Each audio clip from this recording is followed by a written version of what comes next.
Le cerveau du jeune enfant n'est pas comme celui de l'adulte. Il n'est pas terminé, il est encore en chantier. La partie du cerveau qui lui permet de réfléchir et qui contrôle les émotions est la plus lente à se mettre en place. Quand un tout petit enfant éprouve une émotion forte, parce qu'il a peur, parce qu'il est triste, parce qu'il n'arrive pas à faire quelque chose, dans son crâne, c'est une véritable tempête. C'est pour cela qu'il peut se mettre à hurler ou à se rouler par terre.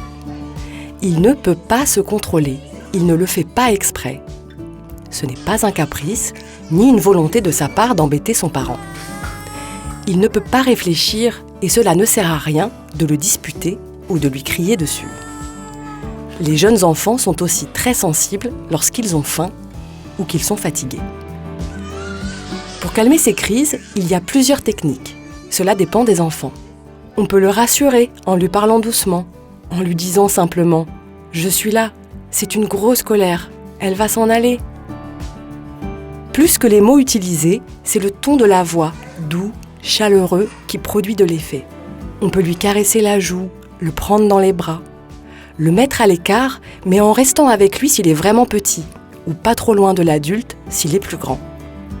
S'il sait parler, lui demander de décrire ce qu'il ressent. Mais si malgré tout vous êtes épuisé nerveusement à cause des pleurs et des cris de votre enfant, vous pouvez vous isoler dans une pièce et revenir quelques minutes plus tard. C'est normal de se sentir à bout. C'est très important d'accompagner l'enfant dans ces tempêtes. Et cela ne veut pas dire qu'on cède, qu'on donne à l'enfant ce qu'il voulait. Non, pas du tout. Mais avec la parole, avec de la douceur et de la patience, avec des gestes tendres, on obtient des résultats et on construit des bases solides pour toute la vie de l'enfant.